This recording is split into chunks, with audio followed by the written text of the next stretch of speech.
Na-feel na mga kababayan dito yung epekto ng bagyong si Pipito. Medyo maayos pa naman po ang paligid namin.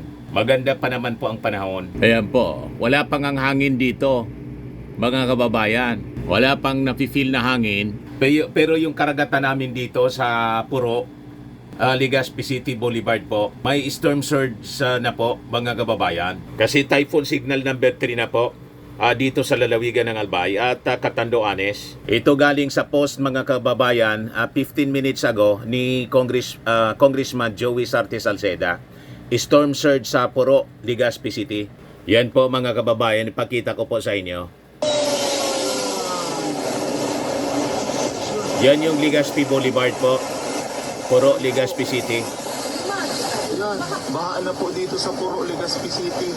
Ayan po. Ayan po, ngayong umaga. Wala pa mang ulan po. Ayan po, baha na po dito. Wala Ayan, pa yung bagyo. Wala pa yung bagyo, di pa tumatama. Talaga ng alon. Pero yung alon, tingnan ninyo po, lumalampas na sa kalsada.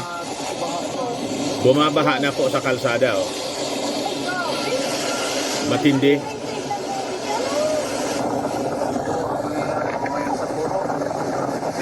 Baka magiba yan, mga kababayan. Yan o, malakas na yung hampas ng alon.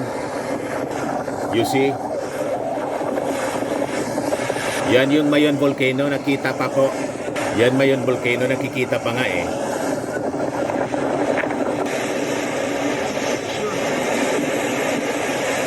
So kita ninyo, mga kababayan, ibig sabihin talagang napakalakas ng bagyo. Mamaya ibigay ko sa inyo yung latest bulletin po galing sa Pag-asa. Ito naman po sa Lourdes TV Albay. Tabing dagat, mga kababayan, posted by Joy Joy. Tingnan ninyo, mga kababayan. Dali na sa motor! Wala pang ulan, no? Tingnan ninyo, bumaba na. Storm surge siya. Storm surge. Mga kababayan, tumaas yung tubig dagat. Sa motor! Ano yan, boy? Dali! Kaya kahit wala pang ulan, yan o. Dali! Diyos ko dugo! Kahit wala pang ulan, mga kababayan, bumabaha na po dahil sa storm Sabi ko surge. na sa mga akin, naman natin ilbiyaw pa. O daloyong, mga kababayan.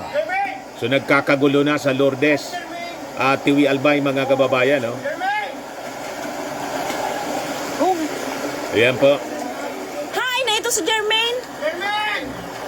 So nagkakagulo na yung mga residente na naiwan pa sa ano. Siguro matitigas yung ulo. Ayaw pang mag-evacuate.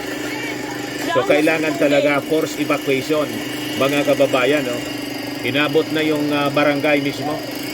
Barangay Lourdes. Yan po. Lourdes TV Albay. Kaya pa. Matindi po, mga kababayan. Yan o. Halanggaw ng tubig pag ano na, Oh. pagbaba na. Napakataas na ng tubig, mga kababayan. Umaabot ng tuhod sa ibang lugar. Yan, doon na hanggang tuhod na po. Yan o. So kailangan iligtas nila yung kanilang mga gamit, motorcycle. So nagkakagulo na sila.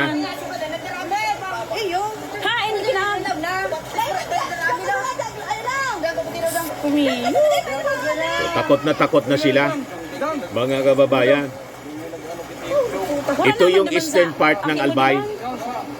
Eastern part ng Albay. O ito yung Albay, mga kababayan. Legazpi City Albay.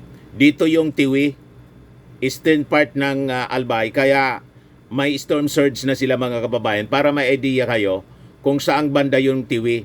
Ito yung Tiwi Albay, mga kababayan. Itong dulo na to ng Albay. So dito yung Legazpi City, mga kababayan. Dito naman yung Puro, yung storm surge. Itong portion na to, delikado sa storm surge ito, mga kababayan. Kasi yung expected landfall, ito yung Catanduanes.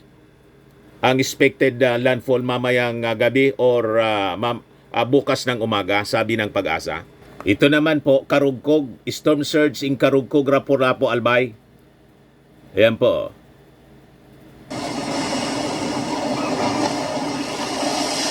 Talagang malakas yung hambalos.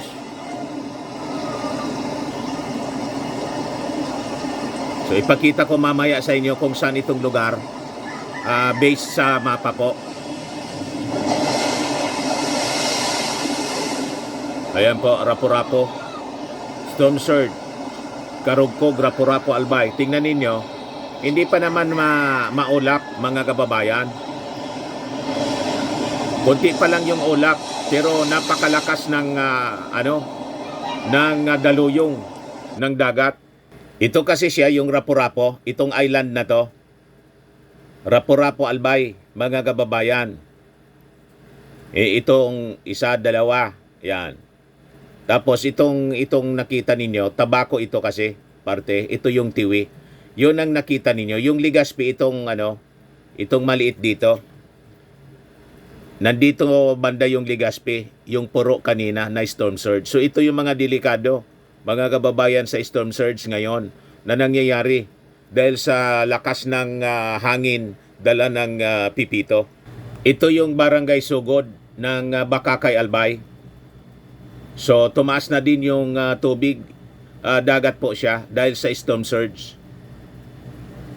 Same siya mga kababayan, dito siya parte, yung Sugod ng Bakakay, Albay. Itong parting ito, itong portion na to. So ito yung Legazpi City Boulevard, mga kababayan. Inabot na rin ng storm surge. Ito sa barangay Hunop, Malinaw, Albay. Pakita ko mamaya sa inyo sa mapa. Inabot na rin po ng tubig. May mga tao pa, hindi pa lumilikas, siguro bumalik. Kasi minsan, matitigas ang ulo ng mga tao. Siyempre, yung concerns nila, yung mga gamit nila, baka mawala. Hindi man pwedeng dalhin lahat sa evacuation center. Kasi siyempre, siksika na po. At napakahirap na buhatin yung mga gamit. May mga hayop din siguro sila doon. Kaya bumabalik sila mga kababayan. At tinitingnan kasi nila yung panahon. Maayos pa man.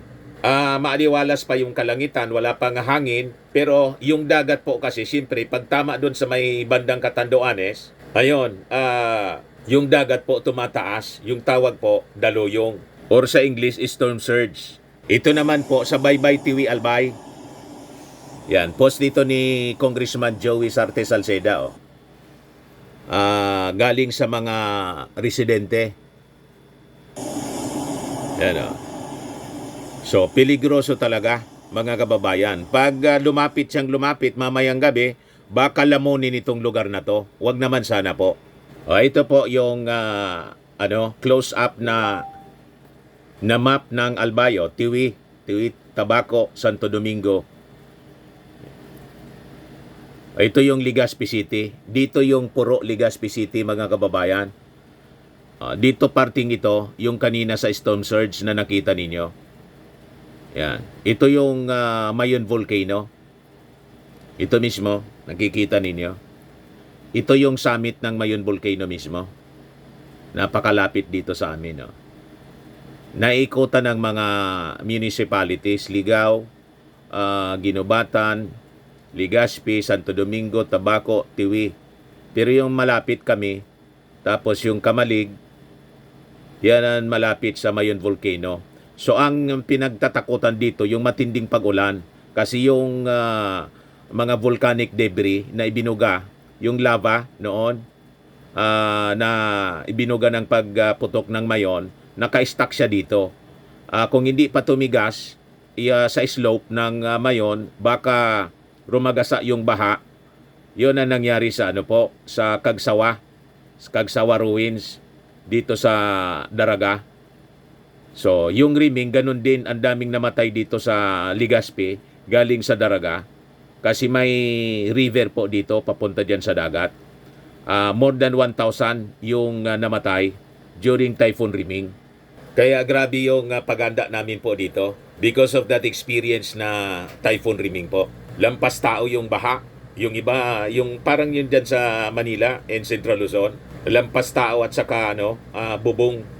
Lampas bubong ng bahay yung ibang mga lugar. So sa forecast ng Pag-asa, talagang magkakaroon siya ng matinding pag-ulan, heavy rains based sa latest forecast kaninang 5:30 in the morning. Ito na yung latest 5 a.m. kanina po galing sa Pag-asa, yung bulletin. Yung latest location natin para kay Bagyong Pepito as of 4 a.m. today ay dito sa 305 kilometers silangan ng Katarman, Northern Samar. Patuloy pa yung paglakas nito at sa ngayon as of 4 a.m. may taglay na itong lakas ng hangin na malapit sa gitna na umaabot ng 175 kilometers per hour at pagbugso na umaabot ng 215 kilometers per hour. Patuloy yung paggalaw nito west-northwestward sa bilis sa 25 kilometers per hour. At ito nga si Ophel, isa pa ring tropical storm. Latest location naman natin ay nasa line 240 kilometers northwest ng Itbayat, Batanes. May taglay na lakas ng hangin na malapit sa gitna na umaabot ng 75 kilometers per hour, pagbukso na umaabot ng 90 kilometers per hour. Mabagal itong gumagalaw pa north-northeastward ng mabagal. At sa ngayon, nagdudulot pa rin itong si Ophel ng mga kaulapan at mga kalat-kalat na pagulan sa areas ng Batanes at Babuyan Island. Samantala, itong si Bagyong Pepito, makikita natin dito sa ating latest satellite images, itong mga makakapal na kaulapan dito sa periphery ng bagyo ay nagsisimula ng umiral dito sa malaking bahagi ng Kabikulan, pati na rin dito sa ilang areas ng Samar Island. Tinasan nga natin sa patuloy na paglapit ni Pepito, malaking bahagi na ng Luzon, including Metro Manila, makakaranas ng makulimlim na panahon ngayon. Masungkit na panahon na ating inaasahan na silang bahagi ng Luzon and Visayas. At ito yung ating latest track and intensity forecast para kay Bagyong Ophel. So inasan pa rin natin ang papatuloy yung pahilagang silangan na paggalaw ng nasabing bagyo at posible itong dumaan or maapektuhan itong southern portion ng Taiwan. And for the remainder of the forecast period, makikita natin patuloy na yung paghina nito. Possible within the next 12 hours, tropical depression na lamang ito. Possible downgrading into a low pressure area bukas or posibleng mas maaga. So habang nasa loob ito ng ating Philippine Area of Responsibility, malulusaw na itong si Bagyong Ophel. At yung mas kailangan nating pagtuunan nga ng pansin ay itong papalapit na Bagyong Pepito. So sa ngayon, tatlo yung ating landfall scenario. So isa-isain ko po. Pinakauna, itong landfall scenario natin, ito yung most likely scenario, nangangahulugan na ito yung pinaka-inaasahan nating mangyayari sa ngayon. So magpapatuloy yung general northwestward na paggalaw ng nasabing bagyo for the next 3 days. And possible mamayang gabi or bukas sa madaling araw ay magla-landfall itong sentro ng mata ni Bagyong Ophel sa vicinity ng Catanduanes area. At may dalawa pa po tayong scenario, no? So makikita natin dito sa ating track and intensity forecast itong tinatawag nating confidence cone. Nasasakupan pa rin ito ang malaking bahagi ng Eastern Luzon as well as itong eastern section ng Central and Southern Luzon. So inaasahan natin may mga scenario pa tayong tinitignan na ukol para dito sa ating landfall. So yung pangalawa nating landfall scenario, posible pa rin yung landfall dito sa silangang dagat baybayin o yung eastern coast ng Camarines Sur. Pwede rin dito sa eastern coast ng Albay or eastern coast ng Sorsogon, possibly tonight or bukas rin na madaling araw. So hakip po itong areas na ito ng confidence cone. Handa po tayo dyan sa posibleng or hindi natin tinatanggal yung possibility ng landfall over these areas. Yung pangatlo naman nating landfall scenario ay dito sa eastern coast ng Quezon or Aurora bukas ng hapon or sa gabi. So inaasahan natin yung once na magla-landfall itong bagyo possibly dito sa area ng Catanduanes, magkaroon ito ng pangalawang landfall sa eastern coast ng Quezon or Aurora bukas nga ng hapon or gabi. So kailangan natin bigyang pansin, no? So porket hindi pa magla-landfall ang bagyo sa atin, hindi po nangangahulugang hindi natin mararamdaman yung mga malalakas na epekto nito. So hindi lang po isang punto ang bagyo, no? Malawak ang epekto ng Bagyong Pepito. So inaasahan natin habang lumalapit ito sa ating kalupaan, yung mga impacts na ating inaasahan na dala ng bagyo, una-una sa lahat itong malalakas na hangin, posibleng mahagip itong eastern section ng Luzon as well as itong eastern section ng Eastern Visayas.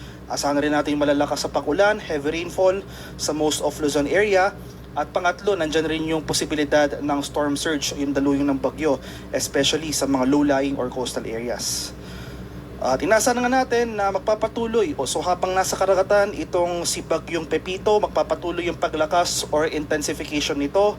Possible, mas mag-intensify pa ito into super typhoon category sa mga susunod na oras prior to landfall sa mga areas na nabanggit ko. And after landfall, inaasahan nga natin ang slight weakening or bahagyang paghina ng bagyo, possible by Monday. Humina ito bilang isang severe tropical storm na kung saan nasa labas na ito na ating Philippine Area of Responsibility. At dahil nga mas lumapit na itong sentro ni Bagyong Pepito sa ating kalupaan, nagtaas na tayo ng tropical cyclone wind signal number 3. So as of 5 a.m. today. So may palugit po tayo, no? Warning lead time na 18 hours. So asahan natin itong mga malalakas na hangin sa areas under wind signal number 3.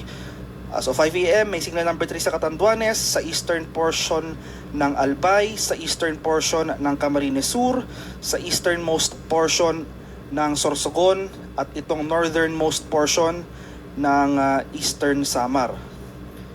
At inasahan natin may signal number 2 tayo as of 5 a.m. today dito sa nalalabing bahagi ng Camarines Sur, sa rest of Albay, rest of Sorsogon, dito sa Ticao Island, sa lalawigan ng Camarines Norte at itong easternmost portion ng mainland Quezon. So kabilang na dyan dito ang Polillo Islands. May signal number 2 rin tayo sa ilang areas ng Visayas, itong northern portion ng Eastern Samar, dito sa northern portion ng Samar at sa nalalabing bahagi ng Northern Samar. At signal number 1 naman, may palugit or warning lead time ng 36 hours. So itong mga areas na ito possible, no? Wala pa tayong nararanasan pagbugso ng hangin.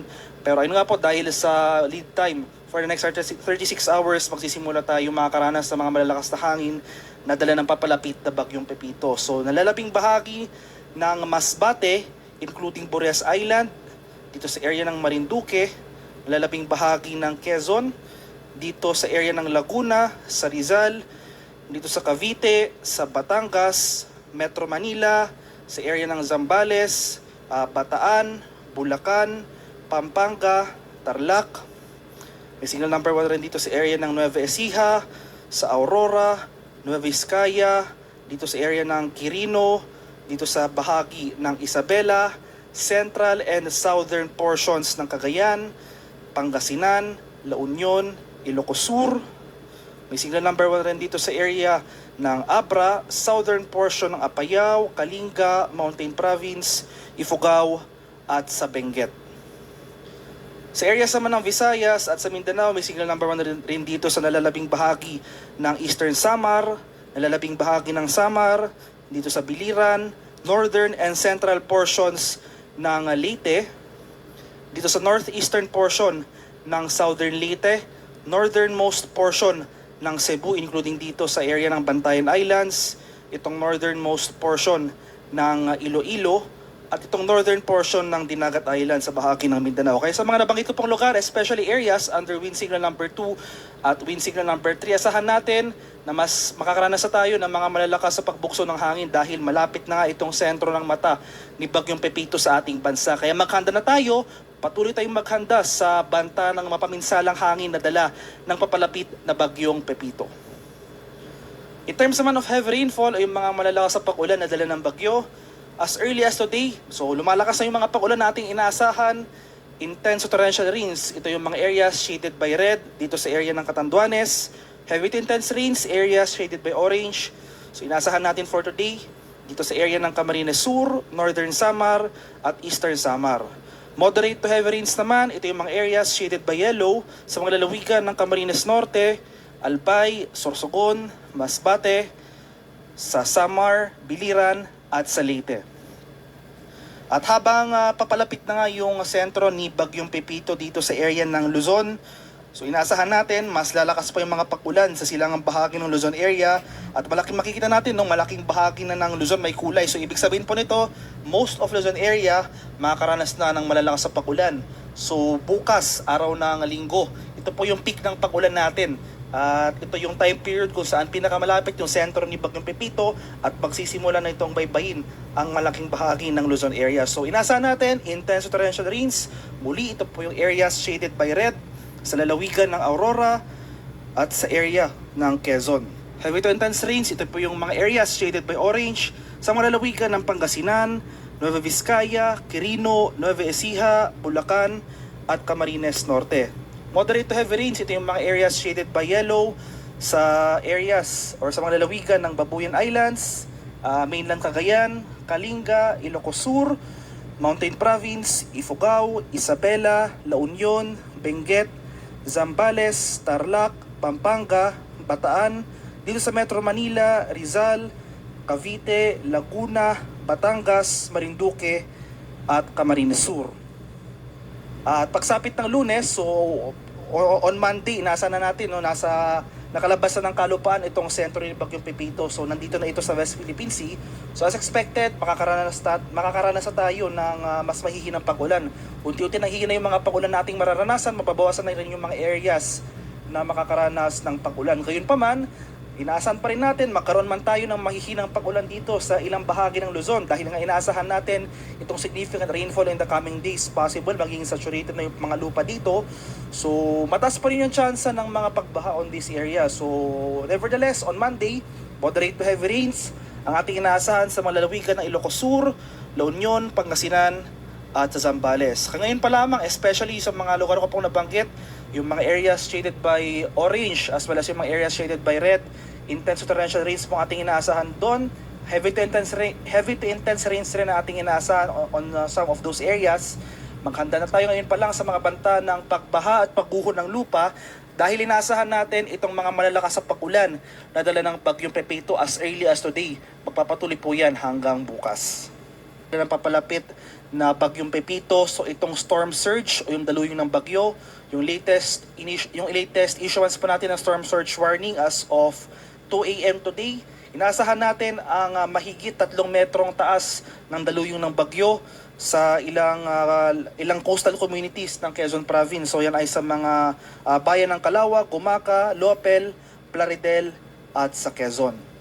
2.1 to 3 meters naman na taas ng storm surge ang ating inaasahan sa mga coastlines ng Albay, dito sa area ng Aurora, sa bayan ng San Juan, dito sa bahagi ng Batangas, sa area ng Camarines, sa mga coastlines ng Camarines Norte, Camarines Sur, dito sa Catanduanes, sa Eastern Samar, sa bahagi ng Isabela, Northern Samar, ilang coastlines pa ng Quezon Province, as well as itong area ng Sorsogon.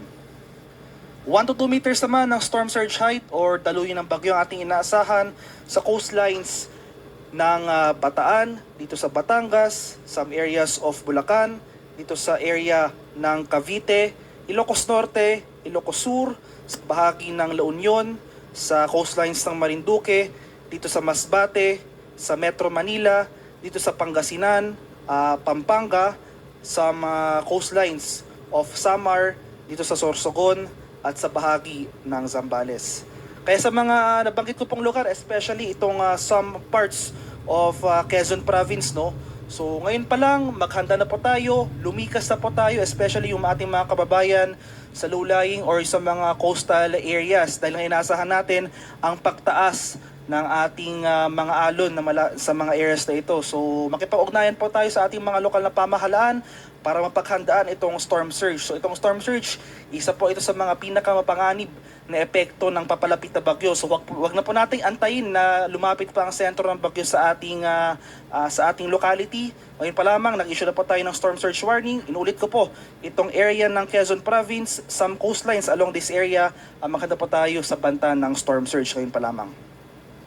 And sa kalagay naman ating karagatan, as of 5 a.m. today, may nakataas na tayong gale warning sa malaking bahagi ng Eastern Southern Luzon as well as Eastern Visayas. So isa-isain ko po, may gale warning tayo sa lalawigan or sa coastlines or coastal areas ng Catanduanes, itong northern and eastern coasts ng Camarines Sur, itong northern coast ng Camarines Norte. May gale warning rin dito sa Northern Samar, eastern coast ng Eastern Samar, eastern coast ng Polillo Islands, sa bahagi ng Albay, Sorsogon, pati na rin dito sa Ticao at Burias Islands. Kaya sa ating mga kababayang mangingisda at may mga maliliit na sasakyang pandagat sa mga areas na ito, huwag po muna tayong pamalaot dahil makakaranas tayo ng maalon hanggang sa napakaalong karagatan na dala ng papalapit na Bagyong Pepito. At ito naman yung mga lugar na outside gale warning areas. Makakaranas pa rin tayo ng maalong karagatan sa mga dagat baybay ng Dinagat Islands and Northern Quezon, seaboards of Isabela, Surigao del Norte, including Siargao and Bocas Grande Islands, remaining seaboards ng Polillo Islands and Quezon, Bicol Region and Eastern Visayas. Maalong karagatan rin na ating inaasahan sa eastern seaboards ng Cagayan, Babuyan Islands, seaboard of Surigao del Sur, seaboards of Marinduque, Romblon, and Northern Cebu. Kaya sa ating mga kababayang maglalayak sa mga areas na ito, iba yung pag-iingat na rin sa banta ng maalong karakatan na dala ni Bagyong Pepito. At yung susunod So yun ang latest bulletin ng Pag-asa, yung sinasabing storm surge or daluyong po, nararanasan na namin dito sa Albay, sa Legazpi City, at lalo na po sa Catanduanes. Dito po sa Catanduanes, mga kababayan, no? As shared by MJ Buendia, Burnham, and Vime Pasibe. Malakas na po. Malakas na po sa Catanduanes, oh. Grabe. So ganon. Ingat kayo dyan sa Catanduanes. Yan, oh, mataas na po.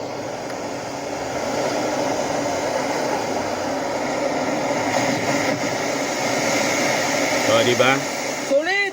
Grabe kusog! Napakalakas na, mga kababayan. O ito naman yung Sarapurapo. As shared by Congressman Joey Sarte Salceda. Ganyan kataas, mga kababayan, no? Ang daluyong. Yan po. Mataas na, mga kababayan, no? Peligroso. Pero hindi pa man maulap masyado. May kunting kaulapan pa lang, mga kababayan. Hindi pa man umuulan dito po. Yan, oh. Grabe. Yan ang kalagayan ng medyo makulimlim na po habang papalapit yung bagyo. Yan po. Inabot na yung barangay. So yan live feed, mga kababayan, ng bagyong si Pipito. Ito po sa Barangay Baybay, Tiwi Albay. Yan, bumaha na po. Yan, sa baybayin po kasi siya, eh. Inabot na yung mga bahay, oh. Ito sa Barangay Huruan, Tiwi Albay, mga kababayan, oh. Huruan, Tiwi Albay. Yan ang daluyong ng dagat po. Pumasok na rin sa mga barangay. Ito yung dito sa amin, Puro, Legazpi City. Puro Legazpi City. Yan. Ayan po, ngayong umaga, 6 a.m. Ayan po, baha na po dito. Wala pa nga yung bagyo. Lakas talaga ng alon. Yan po, mga kababayan. Tayong lahat, baha na. Shared by Congressman Joey Sarte Salceda. Ayan po. Sa Puro, 6 a.m. pa lang. Ito yung sa Tiwi, Lourdes, Tiwi Albay. Barangay Lourdes. Sumutor, ano yan, hindi mo, dali! Tabangin Yan, na, ah. tabangin! Dali! Diyos ko ninyo! Grabe. Sabi Ang ko lakas na po. sumaki, duman natin ilbiyaw pa. Peligroso sa mga bata. Sa mga tao. Hindi lang sa mga bata, sa lahat. Yan, oh. So nagsisigawan na sila, mga kababayan. Hi, Dapat ito si Jermaine. Mag-evacuate na sila sa mataas na lugar. Yan, oh. Matindi yung daluyong po. Pulis niyaw, ano? Yan po. Gilid ng dagat kasi siya. Tabing dagat siya. Oh no, halika dyan na, halika dyan! Grabe. Halika pa. Malulubog yung mga bahay, mga kababayan. Halanggaw ng tubig pag pagbaba na. Ay, nakulumi. Ayan, oh. Ano ni Elton? Gamit ni Elton.